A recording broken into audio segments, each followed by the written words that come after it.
Bonjour et bienvenue à notre célébration. Je voudrais souhaiter une bienvenue toute spéciale à un collègue Stéphane Germain, qui est séminariste au diocèse de Montréal et qui prendra la parole et vous apportera son témoignage à l'occasion de l'homélie. Alors, frères et sœurs, ce dimanche, est consacré au Seigneur notre Dieu. Vivons cette Eucharistie dans la joie du premier jour de la semaine, c'est-à-dire le jour de la résurrection du Christ. Nous sommes donc rassemblés ce matin au nom du Père et du Fils et du Saint-Esprit. Amen. Que la grâce de Dieu notre Père, la paix du Christ Seigneur et la puissance de l'Esprit Créateur soient toujours avec vous. Et avec votre esprit. Conscients et conscientes de nos limites et de nos faiblesses, mais surtout de la miséricorde de notre Dieu, implorons son pardon. Seigneur Jésus, parole éternelle de Dieu en qui tout fut créé, prends pitié de nous. Ô Christ, envoyé par le Père pour porter la bonne nouvelle aux pauvres, prends pitié de nous. Seigneur, rempli de la puissance et de l'Esprit, prends pitié de nous. Et que Dieu Tout-Puissant nous pardonne nos fautes, qu'il nous renouvelle par sa parole et qu'il nous conduise jusqu'à la vie éternelle. Amen.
Montre-nous, Seigneur, à quel point tu nous aimes et par la force de ton esprit, rapproche les chrétiens divisés. Que ton Église apparaisse clairement comme ton signe au milieu du monde et que le monde, attiré par sa lumière, croit en Jésus, ton envoyé, lui qui vit et règne avec toi et l'Esprit Saint, Dieu, pour les siècles des siècles.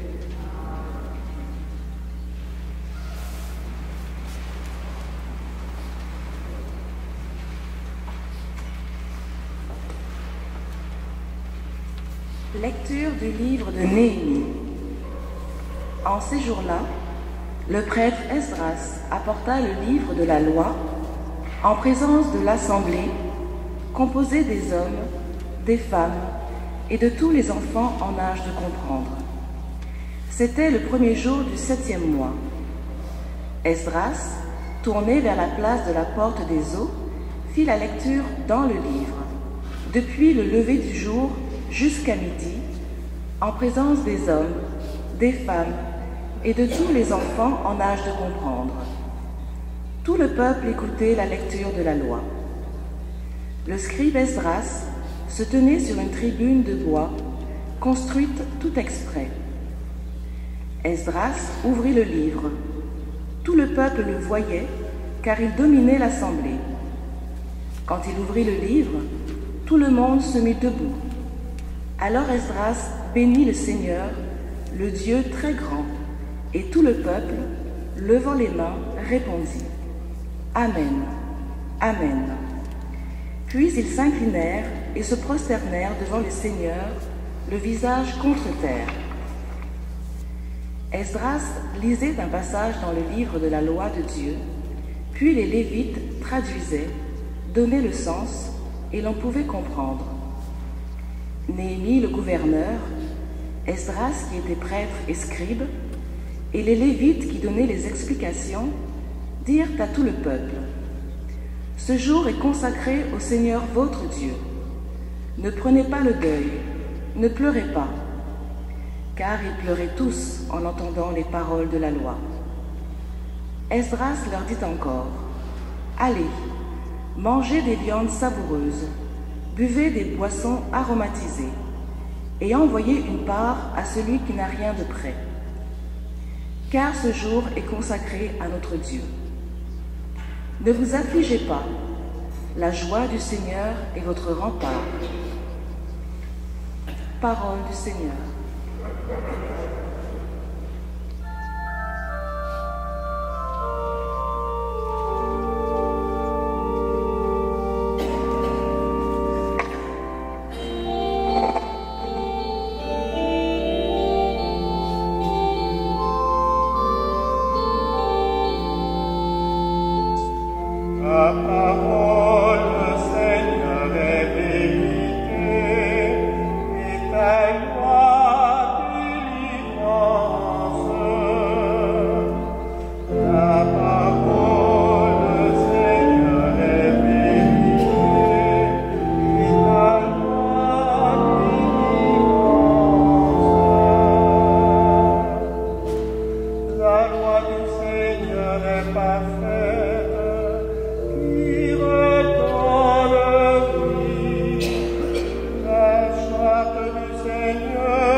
Alors je serai sans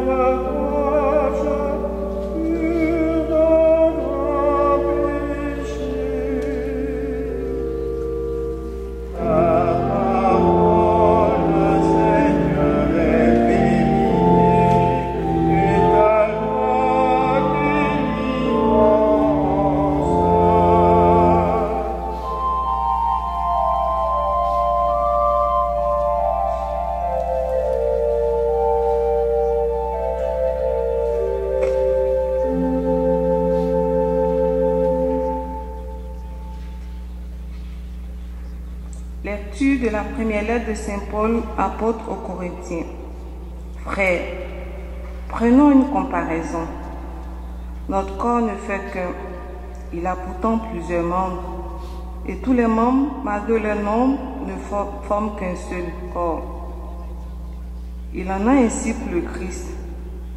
C'est dans un unique esprit, en effet, que nous tous, juifs ou païens, esclaves ou hommes libres, avons été baptisés pour former un seul corps. Tous, nous avons été désaltérés par un unique esprit. Le corps humain se compose non pas d'un seul, mais de plusieurs membres. Or, vous êtes corps du Christ et chacun, pour votre part, vous êtes membre de ce corps. Parole du Seigneur.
Le Seigneur soit avec vous.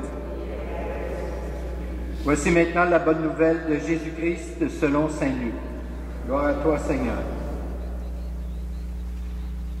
Beaucoup ont entrepris de composer un récit des événements qui se sont accomplis parmi nous, d'après ce que nous ont transmis ceux qui, dès le commencement, furent témoins oculaires et serviteurs de la parole.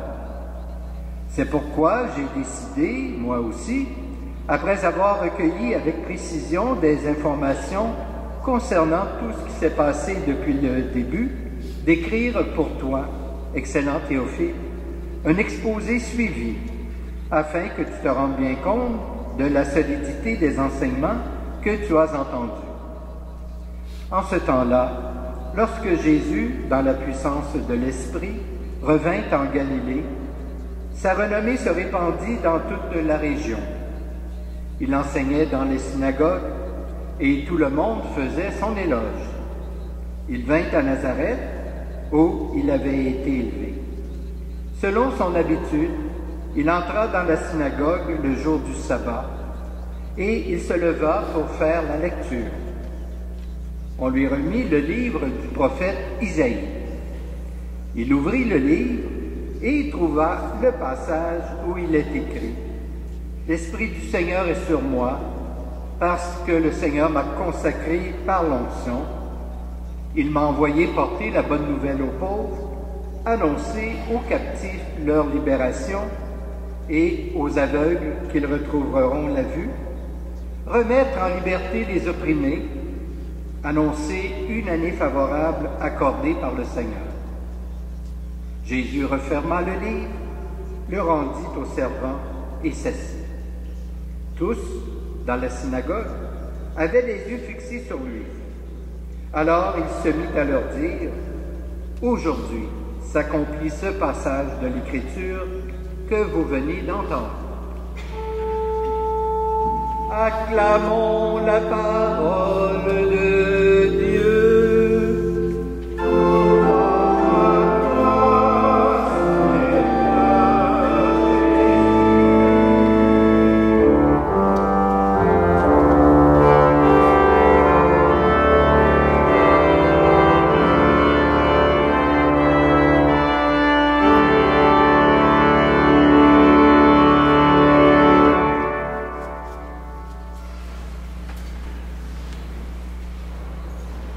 Chers amis, tel qu'annoncé la semaine dernière, je vais laisser la parole au séminariste Stéphane qui va vous livrer son témoignage.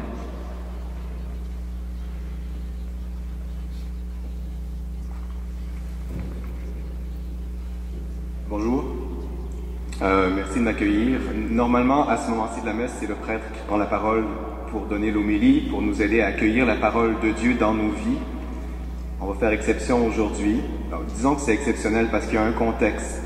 Le diocèse invite les paroisses, spécialement ces jours-ci, à prier pour les vocations dans l'Église et spécialement pour que Dieu nous donne les prêtres dont on a besoin. Donc, le responsable de la pastorale des vocations m'envoie ici pour prendre la parole. Votre curé Gaétan a accepté de nous accueillir. Et ça tombe bien parce que aujourd'hui, les paroles de Dieu qu'on a entendues résonnent bien avec le témoignage que j'ai à vous offrir. En effet, les textes qu'on a entendus mettent l'accent sur la parole de Dieu, le lien entre le peuple de Dieu et la parole de Dieu. Et il se trouve que dans mon petit cheminement de chrétien, c'est vraiment la parole de Dieu qui a joué un rôle majeur dans mon choix de consacrer ma vie au Seigneur Jésus et à son Église. Donc en fait, je ne veux pas tellement vous parler de moi et de mon cheminement, mais à travers ce témoignage-là, j'aimerais montrer comment la parole de Dieu, elle agit pour de vrai dans nos vies, dans la mesure où on la laisse agir. Donc je m'appelle Stéphane, je suis séminariste, c'est-à-dire que je me prépare à devenir prêtre. J'en suis à ma 3e année, c'est un long cheminement, c'est une formation qui dure au minimum 7 ans. Et je vais vous raconter un peu comment j'en suis arrivé là. Donc je suis né en 1975, je suis de la région de Québec en fait. Et dans ce temps-là, ma famille n'est pas spécialement fervente, religieuse, même si nos parents nous ont fait baptiser, tous les 3, j'ai un frère et une sœur aussi. À ce moment-là, on faisait la catéchèse à l'école en lien avec la paroisse. Et donc j'ai fait ma confirmation à 12 ans, comme beaucoup de gens de ma génération. Et à 12 ans, pour moi, ce moment-là, ça a été probablement le premier moment fort de mon cheminement de foi. Je me souviens très bien du moment où l'évêque s'est approché de moi. Je me souviens des mots qu'il m'a dit, des paroles qu'il m'a dit. Et je pense qu'à ce moment-là, à ma confirmation, l'Esprit Saint a vraiment saisi mon cœur d'une façon spéciale et qui a porté des fruits par la suite. J'avais compris que le Christ, c'était quelqu'un de vivant, et j'avais envie de le suivre, d'être son disciple. Puis pour dire ce désir de le suivre, j'ai fait des choix de fréquenter les sacrements souvent, puis surtout, de fréquenter la parole de Dieu souvent. C'est un peu ce qu'a fait le peuple d'Israël dans la première lecture qu'on a entendue aujourd'hui. C'est une journée spéciale, on avait retrouvé la parole de Dieu, le scribe Esdras avait fait construire une estrade, avait lu la parole de Dieu tout l'avant-midi, et tout le peuple écoutait la loi. La parole de Dieu. Alors avec un petit groupe d'amis, quand j'ai eu 12 ans, dans les 2 ans qui ont suivi ma confirmation, on voulait continuer. Donc on s'est retrouvés toutes les 2 semaines pour lire l'Évangile, puis partager ensemble pendant 2 ans. Ça a été important dans ma vie. Je crois que si on veut que la parole de Dieu façonne notre vie, il faut la fréquenter, la lire souvent, la partager si on peut. J'ai eu cette chance-là assez tôt dans ma vie. Puis bientôt est venu le choix d'un métier. J'ai été pendant une bonne dizaine d'années animateur culturel et comédien. Donc par les arts de la scène, par la beauté, j'essayais de transmettre au monde une présence, une espérance. On m'avait dit que pour discerner la vocation que Dieu a sur nous, il faut être à l'écoute des talents qu'il nous a donnés, puis Dieu a vraiment donné des talents à chacun de nous. Donc en reconnaissant les dons qui nous ont été donnés pour donner aux autres, on peut avoir une petite idée de la vocation que Dieu nous a donnée, puis c'est ce que j'ai essayé de faire avec le théâtre dans les premières années de ma vie d'adulte. Je crois aussi que c'est important qu'il y ait des chrétiens dans toutes les sphères de la société. J'ai dit longtemps, moi le théâtre c'est ma façon d'être chrétien, d'imprégner le monde de l'Évangile. Si on a du monde dans tous les milieux, des chrétiens qui vivent les valeurs de l'Évangile, il y a des chances que l'Évangile pénètre un petit peu plus le monde. Saint Paul en parle un peu quand il parle du corps. Hein. On a un seul corps, mais on a plusieurs membres. Et puis dans l'Église, c'est un peu pareil, on est un corps, mais chacun de nous, on est des membres différents, avec des fonctions différentes. On n'est pas tous des yeux, on n'est pas tous des pieds. Si on était juste des yeux, tout le monde, on verrait bien, mais on n'avancerait pas beaucoup. Si on était juste des pieds, ça avancerait peut-être, mais on ne verrait pas où on s'en va. On a vraiment besoin du rôle de chacun dans l'Église. Paul dit aussi, Dieu a disposé les différents membres comme il l'a voulu. Ça aussi, c'est quelque chose qu'on a à apprendre, je pense. Chacun de nous, dans sa vie, est invité à discerner la volonté de Dieu, apprendre à regarder l'histoire en général, puis les temps dans lesquels on vit, puis puis regarder ma vie, regarder mes choix, avec ce regard-là de Dieu qui veut que tous les hommes soient sauvés. Comme baptisés, comme membres du corps du Christ, on a une mission qui s'inscrit dans ce désir-là de Dieu, que tous les hommes soient sauvés. Alors c'est crucial que chacun de nous, on écoute la parole de Dieu pour entendre, pour voir, pour discerner où est-ce que Dieu le conduit. Puis bien sûr, vous le savez, il n'y a pas à avoir peur. Dieu nous aime à la folie, puis il veut pour chacun de nous le meilleur. Donc, prenons le temps d'écouter sa parole. À 18 ans, j'avais déjà fréquenté une communauté nouvelle, et je crois que mon appel à devenir prêtre diocésain date de cet âge-là, à 18 ans. Mais à l'époque, je voulais pas être prêtre. En fait, surtout pas prêtre diocésain dans une paroisse. Excusez-moi, la Luguetan. Mais c'est comme ça, j'avais peut-être pas de modèle positif autour de moi, j'avais peut-être des préjugés hérités de ma famille aussi. En tout cas, toujours est-il que cet appel-là était en moi, je me battais un peu avec cet appel-là. Et je disais, oui Seigneur, je veux répondre à ton appel, mais pas en paroisse, s'il te plaît. Oui, mais... Bon, c'est déjà un oui, mais c'est pas tout à fait libre, tout à fait entier. Alors j'ai regardé d'abord du côté des communautés religieuses, je trouvais ça un peu plus rassurant. J'ai fréquenté quelques années la famille franciscaine, j'ai même fait un noviciat chez les Capucins à 23 ou 24 ans. Mais bon, il y avait le théâtre qui m'attirait beaucoup, dans lequel j'étais déjà pas mal engagé. Il y avait les filles, il y avait aussi mes projets, mes ambitions, mes succès. Donc j'ai mis ça de côté un petit peu. Mais heureusement, Jésus, il ne stagne pas, il ne se lasse pas de nous appeler, il est patient. Et un certain dimanche du mois de septembre en 2007, j'ai été saisi complètement par la beauté de la liturgie. Dans une église que vous connaissez peut-être, c'est tout proche d'ici, au sanctuaire du Saint-Sacrement. Je suis entré un dimanche pour la messe dominicale. Les fraternités monastiques de Jérusalem étaient déjà dans le sanctuaire. Et j'ai été saisi vraiment. L'appel a refait surface très très fort. Puis, très rapidement, pendant 7 ans, je me suis engagé auprès des fraternités monastiques de Jérusalem. Donc j'ai été moine pendant 7 ans, 7 belles années, 7 années de fréquentation assidue de la parole de Dieu. Pendant ce temps-là, l'appel à être prêtre diocésain continuait à me travailler à l'intérieur. Disons que la vie monastique a été pour moi comme un creuset. Vous savez, cette fonderie-là où on fond le métal pour le purifier. Alors j'ai pu, au feu du silence, de la prière quotidienne, de la vie fraternelle, accueillir plus librement, je pense, l'appel au sacerdoce ministériel, puis y répondre avec plus de justesse. Donc il y a 4 ans, j'ai décidé de quitter les fraternités monastiques pour entrer au grand séminaire, pour devenir prêtre diocésain. Donc. Mon oui, mais s'est transformé en oui tout court. Oui, Seigneur, comme tu voudras, parce que j'ai confiance en toi, parce que je t'aime. Alors j'étais à Paris à ce moment-là, j'ai quitté la France, je suis revenu chez moi au Québec, un peu comme Jésus aujourd'hui s'en retourne en Galilée, dans sa ville, Nazareth, où il a grandi. Et puis il est au milieu de la synagogue, il se lève pour faire la lecture, tous les yeux sont rivés sur lui. Puis qu'est-ce que nous dit Jésus? Il nous dit, aujourd'hui, s'accomplit ce passage de l'Écriture que vous venez d'entendre. Aujourd'hui s'accomplit ce passage de l'Écriture que vous venez d'entendre. Dans le fond, il nous dit, je pense, la parole que vous venez écouter ici, elle s'accomplit, elle se concrétise, elle devient chair, elle devient vie humaine, et vous pouvez la rencontrer, cette parole vivante-là. Puis, je pense que ce qui est beau avec l'évocation, c'est ça, c'est que ça permet de donner corps à Jésus. Ça nous le rend rencontrable. Il y a des personnes qui se consacrent à rendre Jésus rencontrable. Excusez-moi le néologisme. Et ça, c'est toute ma joie. Je vais m'arrêter là. Je vous remercie de prier pour ceux que le Seigneur appelle à nous aider à le rencontrer, spécialement dans les semaines qui viennent. On aura, je crois, à la fin de la célébration, à la sortie de la messe, une quête spéciale pour aider le service des vocations, qui aide les jeunes à discerner leur vocation, qui les accompagne aussi pendant leur formation au séminaire, puis qui les accompagne aussi quelques années après leur ordination.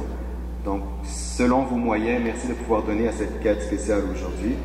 Merci de venir écouter la parole de Dieu aussi à chaque dimanche, de prendre ça au sérieux. Merci de vous laisser transformer par la vie que nous insuffle cette parole de Dieu-là. Merci pour votre attention et bonne célébration.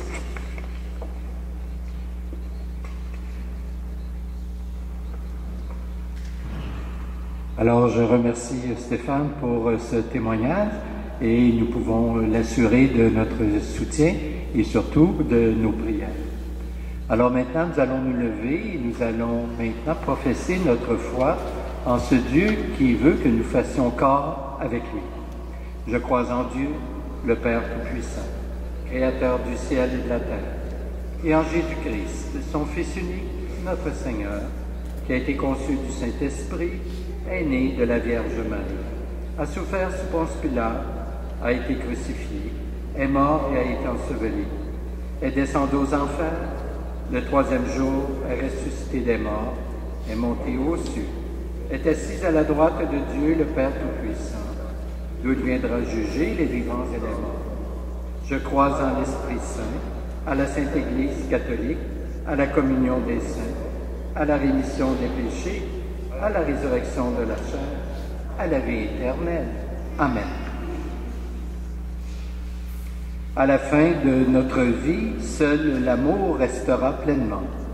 Présentons donc notre prière à Dieu pour que notre monde grandisse dans son amour. Afin que s'élèvent les prophètes dont l'Église a besoin pour répondre aux appels et aux défis des temps actuels, prions le Seigneur.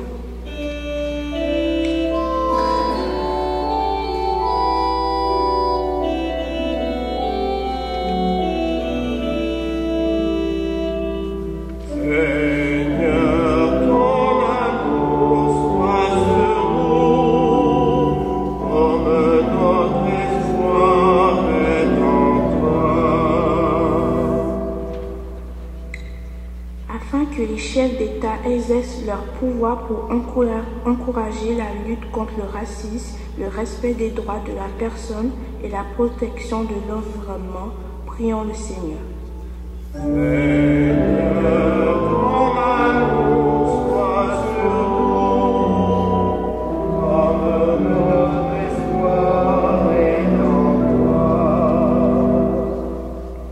Afin que les personnes rejetées à cause de leur foi gardent l'espérance et découvrent la vraie joie, prions le Seigneur.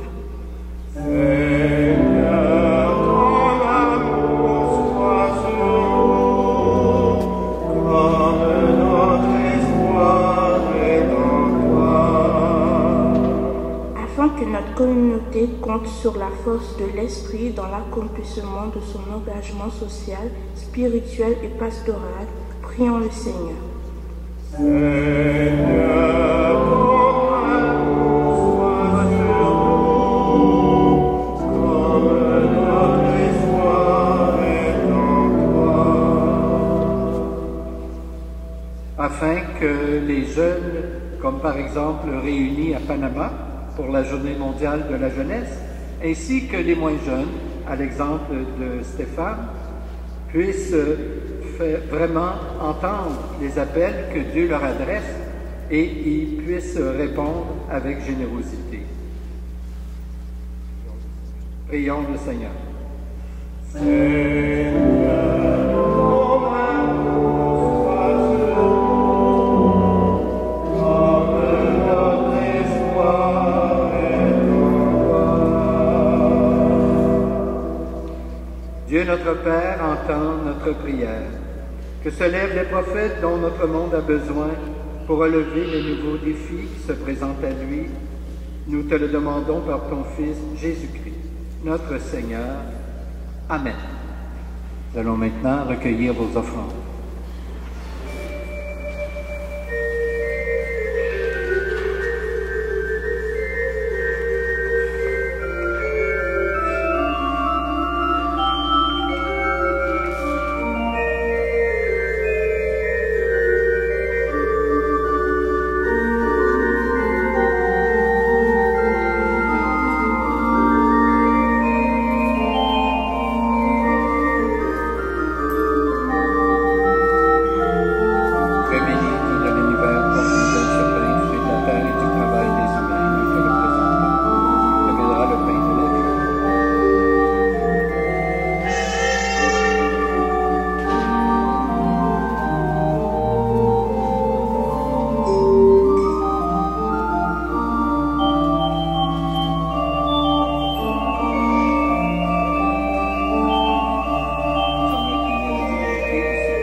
Prions ensemble au moment d'offrir le sacrifice de toute l'Église. En célébrant le mémorial de notre salut, nous te supplions, Seigneur, que le sacrement de ton amour soit pour nous le signe de l'unité et le lien de la charité, par Jésus le Christ, notre Seigneur. Le Seigneur soit avec vous. Élevons notre cœur.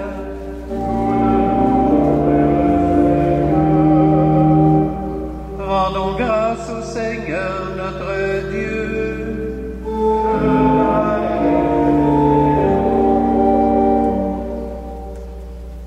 Dieu notre Père, nous te rendons grâce et nous te bénissons par Jésus, Christ et Seigneur, pour ton œuvre d'amour en ce monde. Au sein de notre humanité encore désunie et déchirée, nous savons et nous proclamons que tu ne cesses d'agir et que tu es à l'origine de tout effort vers la paix.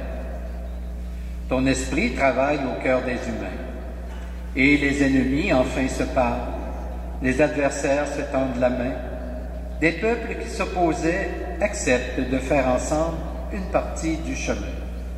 Oui, c'est à toi, Seigneur, que nous le devons, si le désir de s'entendre l'emporte sur la guerre, si la soif de vengeance fait place au pardon, et si l'amour triomphe de la haine. C'est pourquoi nous devons toujours te rendre grâce et te bénir, en unissant nos voix à celles qui te chantent unanimes dans les cieux.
Dans l'univers, nous te rendons grâce pour Jésus, ton Fils, venu dans notre monde en ton nom.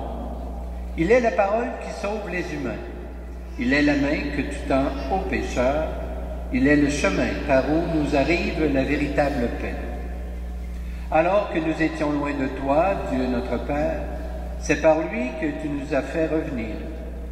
C'est lui, ton propre Fils, qui a été livré au pouvoir des hommes, afin que nous soyons, par sa mort, en paix avec toi et entre nous. Aussi pouvons-nous maintenant célébrer en reconnaissance le mystère de cette réconciliation qu'il nous a lui-même obtenue. Nous t'en prions, Père, sanctifie ces offrandes par la puissance de ton Esprit, alors que nous accomplissons ce que Jésus nous a dit de faire. Au cours du repas qu'il partageait avec ses disciples, avant de s'offrir à toi pour notre libération, il prit le pain en te rendant grâce, il le reçoit de ses propres mains et le donna aux disciples en leur disant « Prenez et mangez-en tous. Ceci est mon corps livré pour vous. »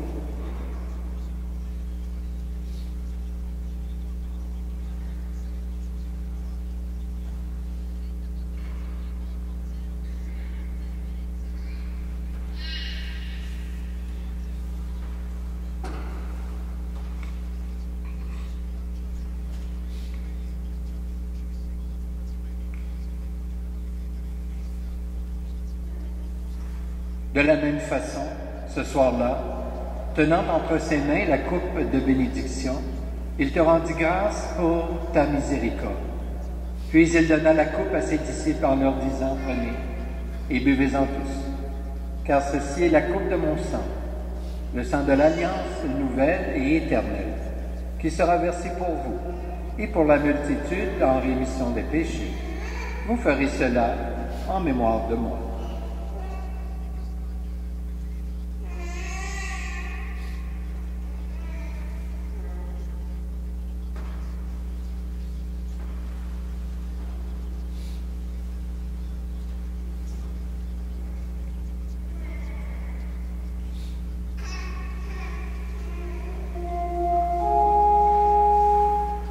Il est grand le mystère de la foi. Proclamons ta mort, Seigneur Jésus. Nous célébrons ta résurrection. Nous attendons ta venue dans la gloire.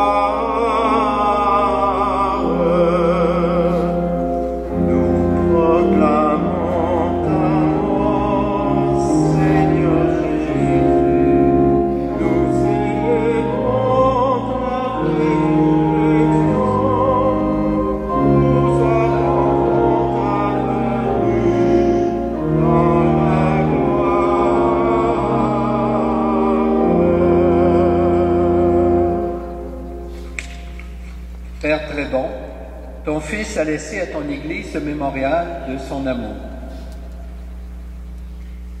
En rappelant ici sa mort et sa résurrection, nous te présentons cette offrande qui vient de toi, le sacrifice qui nous rétablit dans ta grâce. Accepte-nous aussi avec ton Fils bien-aimé. Donne-nous dans ce repas ton Esprit Saint, qu'il fasse disparaître les causes de nos divisions, qu'il nous établisse dans une charité plus grande, en communion avec le pape François, notre évêque Christian, le collège épiscopal et ton peuple tout entier. Fais de ton Église en ce monde le signe visible de l'unité et la servante de la paix. Et comme tu nous rassembles ici, dans la communion de la bienheureuse Mère de Dieu, la Vierge Marie, de Saint Joseph son époux, et de tous les saints et saintes du ciel, autour de la table de ton Christ, daigne rassembler un jour les humains de tout pays et de toute langue, de toute race et de toute culture, au banquet de ton royaume. Alors nous pourrons célébrer l'unité enfin accomplie et la paix définitivement acquise par Jésus, le Christ, notre Seigneur.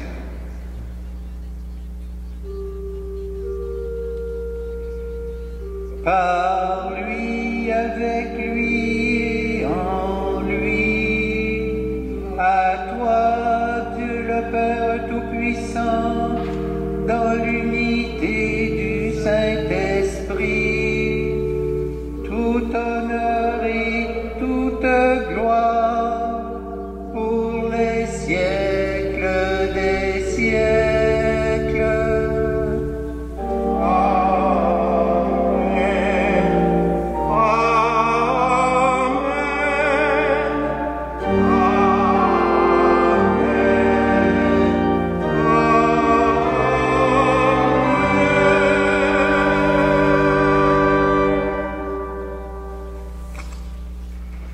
Que les différents membres du corps du Christ aient le souci les uns des autres. C'est ce que nous rappelle Saint Paul, que la prière de Jésus nous engage à avoir toujours davantage le souci les uns des autres. Unis par le même esprit, nous disons maintenant avec confiance cette prière. Notre Père, qui es aux cieux, que ton nom soit sanctifié, que ton règne vienne, que ta volonté soit faite sur la terre comme au ciel. Donne-nous aujourd'hui notre pain de ce jour. Pardonne-nous nos offenses, comme nous pardonnons aussi à ceux qui nous ont offensés, et ne nous laisse pas entrer en tentation, mais délivre-nous du mal. Délivre-nous de tout mal, Seigneur, et donne la paix à notre temps. Par ta miséricorde, libère-nous du péché. Rassure-nous devant les épreuves en cette vie, où nous espérons le bonheur que tu promets. et le retour de Jésus-Christ, notre Sauveur.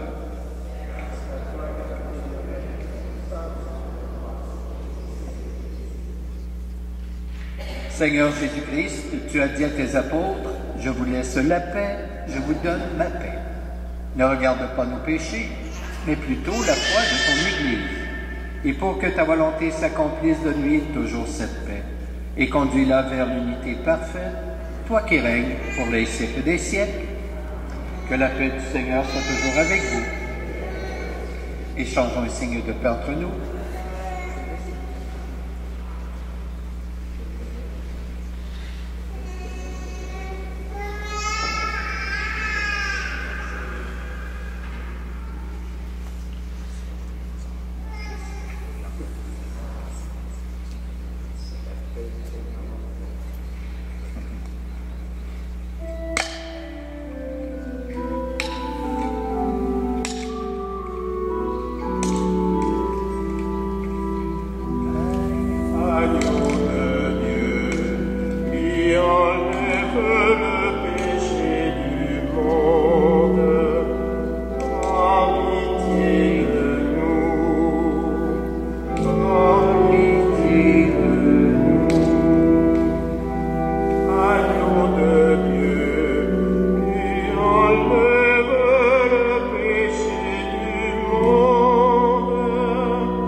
Heureuses les invités au repas du Seigneur, voici l'agneau de Dieu qui enlève le péché du monde. Seigneur, je ne suis pas digne de te recevoir, mais dis seulement une parole et je serai guéri. Que le corps du Christ nous garde pour la vie éternelle.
Prions le Seigneur. Permets-nous, t'en prions, Dieu Tout-Puissant, qu'ayant reçu de toi la grâce d'une nouvelle vie, nous puissions nous en émerveiller toujours par Jésus le Christ notre Seigneur. Amen. Alors, tel qu'annoncé tantôt, il y aura quête à la sortie de l'Église pour les vocations. Alors, merci pour votre générosité. Alors, je vais maintenant vous bénir. Le Seigneur soit avec vous. Que Dieu Tout-Puissant vous bénisse, le Père, le Fils et le Saint-Esprit. Amen. Je vous souhaite un bon dimanche, une belle semaine. Portez-vous bien et allons dans la paix du Christ. Nous rendons grâce à Dieu.